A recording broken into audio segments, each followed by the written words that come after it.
Mortal Kombat fans, we need to talk. Now, a massive corporate earthquake just hit the gaming industry, and it is going to completely change the future of NetherRealm Studios. Now, the Department of Justice has officially cleared $111 billion mega merger between Paramount and Warner Bros. Discovery. Now, this isn't just business talk. This means Warner Bros. Games, including NetherRealm Studio, is being handed over to a brand new ownership group. And there is one man who now holds the absolute final say over the future of Mortal Kombat, and his name is Tony Driscoll. And he is officially Ed Boon's new boss. Now, I want to keep everything 100% honest with you guys, so here is the actual source and news clip of the approval. Breaking news, the Justice Department has given the merger between CBS News parent company Paramount Skydance and Warner Bros. Discovery the green light. Building a brand new relationship with all of you based entirely on honesty and credibility is my main focus on my journey to becoming a legendary Mortal Kombat content creator. Now, the proof is right there. Driscoll was just named the president of the newly unified Paramount Game Studio. He isn't a game developer. He is Paramount's head of corporate strategy and development. He is a high-level corporate mastermind who holds the ultimate green light power, controls the development budgets, and dictates exactly how Mortal Kombat will make money. Now, if you want to know exactly what kind of future Tony Driscoll envisions for NetherRealm Studios, you have to look at his track record. Driscoll didn't come out of nowhere. He came directly from Epic Games. Now, that's the part that scares me the most. He worked heavily on the Fortnite creator economy and ecosystem. While at Epic Games, Driscoll was the literal architect behind the IP Partner Program, the exact corporate framework used to jam massive brand battle passes and endless microtransactions straight into Fortnite.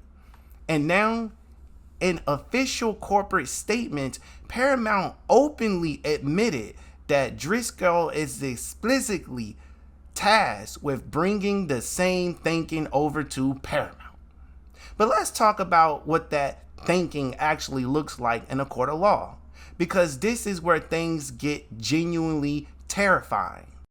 The Federal Trade Commission hit Epic Games with a staggering $520 million penalty. Why, you ask? Because the government caught them using deceptive psychological tricks called digital dark patterns, designed to trick players into making unwanted in-game purchases with a single button press. And it only gets worse.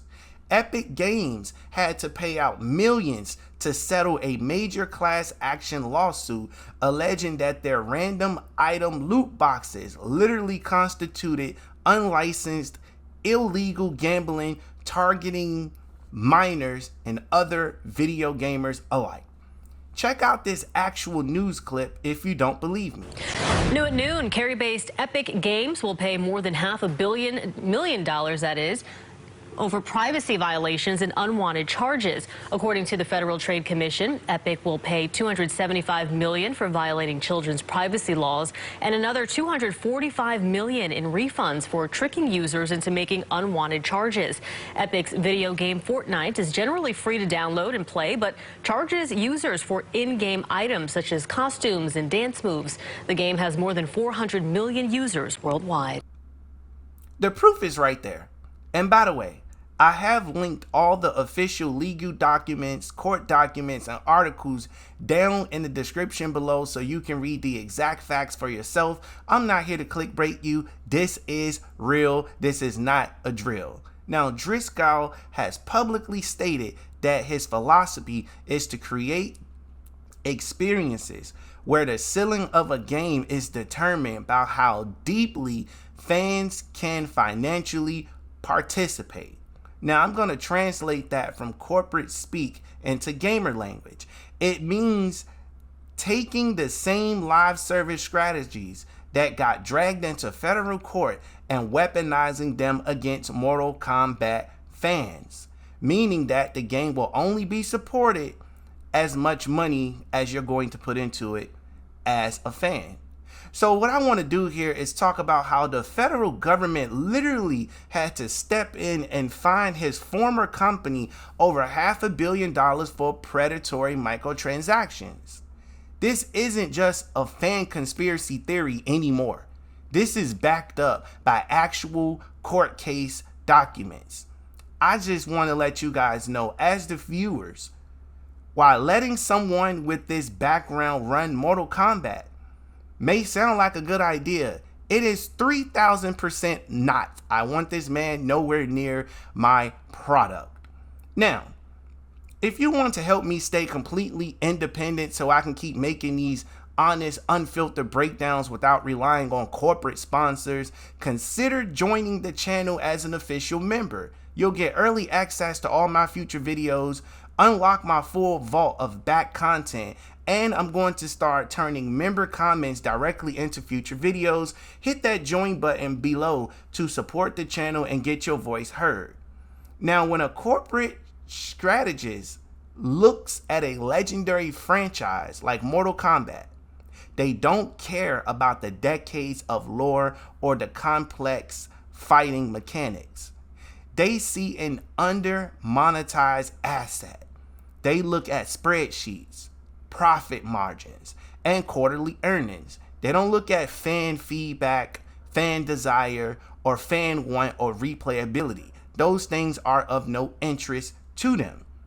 Another thing I want to bring to your attention is the threat of bad content. This is a huge threat against all MK fans. And what I'm referring to is live service greed. If it was to take the wheel, the creative freedom of studios like NetherRealm gets choked. We've seen it happen across the industry time and time again. Game development cycles stop focusing on deep single player content like a massive crypt or a fleshed out conquest mode. Instead, developers are forced to dump their time into building digital storefronts, premium currencies, and seasonal grinding loops. If Paramount treats Mortal Kombat strictly as a monetization engine, which I'm pretty sure they will, the developers are forced to rush out bare bones base games just to meet Wall Street deadlines. Planning to sell you the rest of the game later is something that they would more than likely do through their overpriced DLC and battle passes. We don't want a digital shopping mall. We want a complete high quality fighting game on day one. Then maybe we'll consider a digital shopping mall only if it makes sense. We're not saying we don't want companies to make money. We're not saying that. We are saying we want it to make sense. We want it to make our money worth when we spend it. Like GTA 6, I have a take my money response to whatever Rockstar does. I would like to have the same thing for NetherRealm. So my personal fear for Mortal Kombat 2, which is the next game, I want to make that clear. It's not called Mortal Kombat 13. There is no Mortal Kombat 13 don't exist, okay? The game is called Mortal Kombat 2. That's what it's going to be called. Now, I just want to share my personal fears. Do you think Ed Boon will have the power to protect the core game from these corporate monetization strategies? Or will Hollywood completely ruin the gameplay loop? Speak your mind. Here, that's what this video is for. And this brings us back to the most critical piece of this entire puzzle, Ed Boon. For over 30 years, Boon has been the absolute anchor of Mortal Kombat. He has fought through corporate takeovers for Midway to Warner Bros. And managed to keep the soul of the franchise alive. But this time, it's completely different. Ed Boon no longer answers to gaming executives. He's answering directly to Tony Driscoll. Every major creative choice every single DLC budget allocation and the ultimate development direction of NetherRealm Studios now requires the stamp of approval from a corporate strategist who helped monetize Fortnite. Ed Boon's hands are officially tied by the Hollywood purse, their screens. If Driscoll demands a battle pass, a digital storefront, or more predatory $12 fatalities to hit Paramount's quarterly revenue targets, Ed has to execute that vision. The developer's passion is now officially trapped under corporate management. So I have to ask you this ultimate question, and I want you to be completely honest in the comments. Knowing that Ed Boon now answers directly to an executive with a multi-million-dollar live service track record, do you believe the creator of Mortal Kombat can actually protect the next game from becoming a hollow, predatory cash grab? Or is the era of high-quality, complete Mortal Kombat games officially dead, which will eventually cause Ed Boon to retire and step away from the franchise because it's no longer what he recognized? That's what I want you guys to leave your comments about below.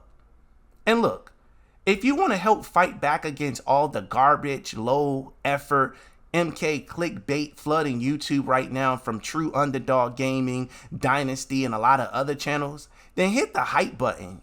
Use that new hype feature. It really helps spread awareness and pushes this video out to the rest of the MK fan base who needs to see this. And don't worry, I'm back and better than ever to keep us all saved and informed during this massive content drop. As a fellow MK fan, hit the subscribe button and smash that like button, as this is your brand new favorite and exclusive place for daily Mortal Kombat content. Also, if you want to reach out to me directly or get quick breaking updates between videos, make sure to follow me over on Twitter at TheWaveReport. Thank you guys for the incredible support, and I will see you in the next video.